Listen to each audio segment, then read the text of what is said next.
All right, let's see what Dr. Jordan Peterson's most savage comebacks are. They're probably going to be pretty freaking funny. Let's go. How much responsibility do you feel that you have, particularly to go out to the alt-right, who, as you say, some of them have enjoyed your work, and say, No, I'm not one of you guys. I'm not with you guys. They haven't enjoyed my work. I've definitely read bits on the internet. Read more. Do you think a trans woman is a real woman? No. I don't really like the way those questions are formulated. I don't know what that means. What do you mean a real woman? Well, I'm asking you, in your mind, it depends what you think a real woman is, but do you think a trans woman is a woman? No. No. Why not? Because I think that women are capable, generally speaking, of having babies, and they have female genitalia, and they have an XX chromosome, and I think the biological markers are relevant. I'm interested in people being able to have different choices and having equality of outcome. Well, so the overwhelming proportion of people who are in prisons are male.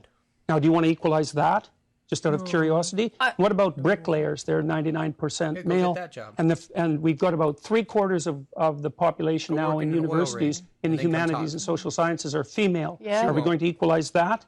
And men work longer hours. They work more dangerous jobs. They're more likely to move. They're more likely to work outside. They're more likely to participate in jobs in the STEM fields that are scalable. They make more money for those reasons. And that's all hidden under the idea that the reason that men and women make different amounts of money is because of their gender. It's a very simplistic analysis. Why are you against the use of alternate pronouns?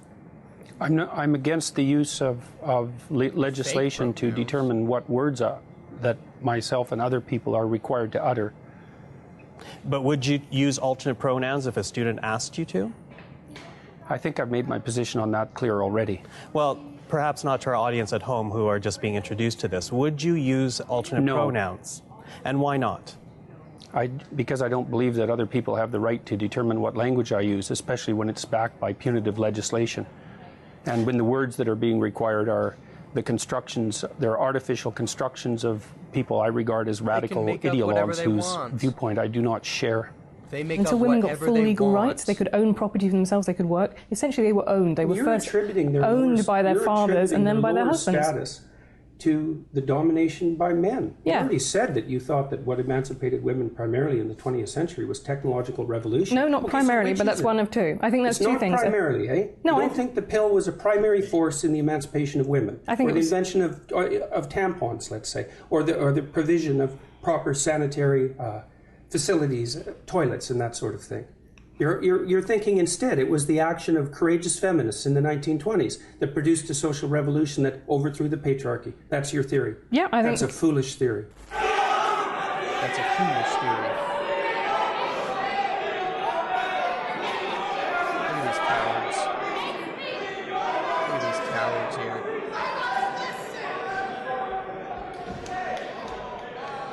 Just losers. That's pure narcissism at work, by the way. Narcissism.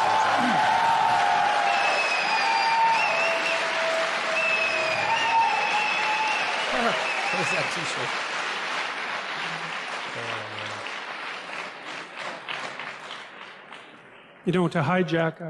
To hijack an event like this that other people put time and effort into, and to use their civility of the crowd and the civility of the organizers as an excuse to blatantly yell out your ill-informed opinions is no way to conduct a civil dialogue. It's absolutely appalling. The people who do that should be embarrassed. I love his language. I love the way that he talks. It's so good. Just my idea of the patriarchy is a system of male dominance of society. Yeah, but that's not my sense of the patriarchy. So what's yours? Well, in what sense is our society male-dominated? The fact that the vast majority of wealth is owned by men, the vast majority of capital is owned by men. Women do more unpaid labour. A very tiny proportion of men, and a huge proportion of people who are seriously disaffected are men. Most people in prison are men. Most people who are on the street are men. Most victims of violent crime are men. Most people who commit suicide are men. Most people who die in wars are men. Facts. People who do worse in school are men. It's like, where's the dominance here precisely?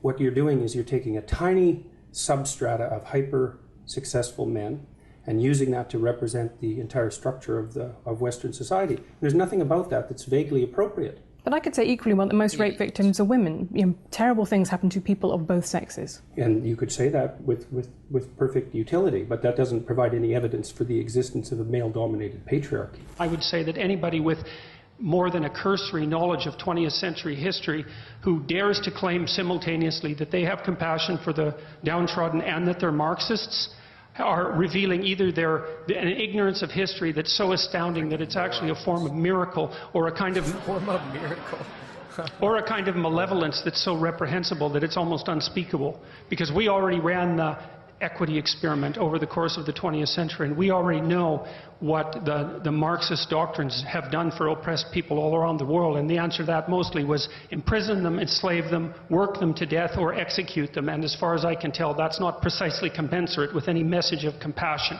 Sorry, tried that, didn't work. We got 100 million corpses to prove it, and that's plenty for me. And if it's not enough for you, well then you should do some serious thinking either about your historical knowledge or about your moral character.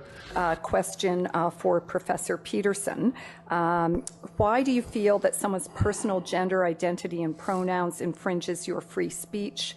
Can one not also argue, based on your interpretation, that professors can use racial slurs in their classroom and that the inability to do so would violate their freedom of speech? There's a difference between saying that there's something you can't say and saying that there are things that you have to say. And I regard these made-up pronouns, all of them, as the neologisms of radical PC authoritarians. Do you understand that? And I'm not a fan of that sort of person. And the reason I'm not a fan of that sort of person is because I've done my homework. I've read everything I can get my hands on in the development of authoritarian political systems, and I know the literature inside out and backwards.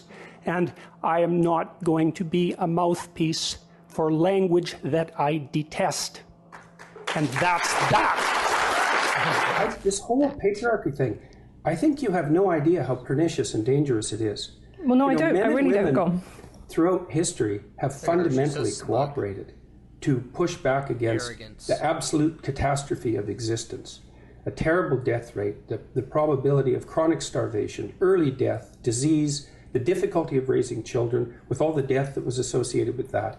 And to look backwards in time and say, well, basically what happened was men took the upper hand and persecuted women in this tyrannical patriarchy. It's absolutely dreadful misreading of history. It's a terrible thing to teach young women, and it's a horrible thing to inflict upon men. When the Marxists say, well, that wasn't real Marxism, what it really means, and I've thought about this for a long time, it's the most arrogant possible statement anyone could ever make.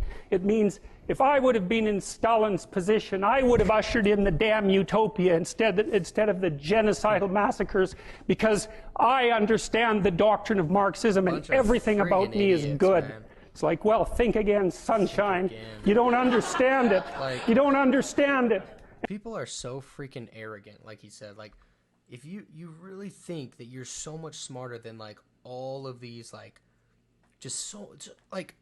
the odds of you being smart enough to do that is so small. Like, you're so freaking dumb and arrogant to think that you could just...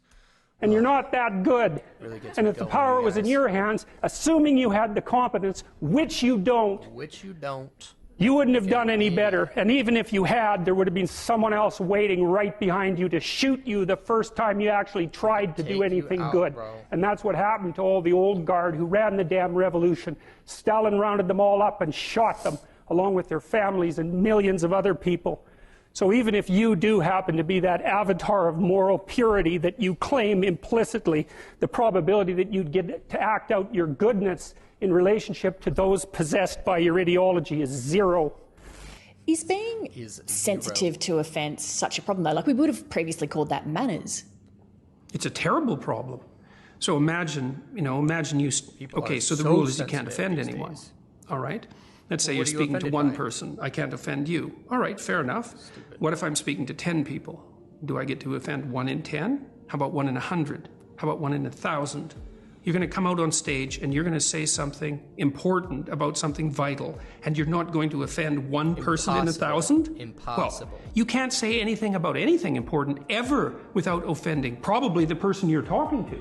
Important speech about important issues, especially contentious issues, is instantly offensive. Especially, I'll say, especially things that are true. Especially things that are true, because people don't like the truth. Because the truth, a lot of the time, is hard, and it's not easy. The truth is difficult. Is that the end of it?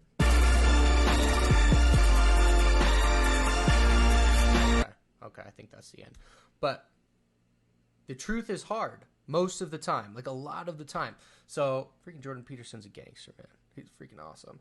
I love a lot of like the way that he speaks, his speech patterns, the language that he uses, like is aspirational, I would say. But yeah, man, I'll catch y'all in the next video.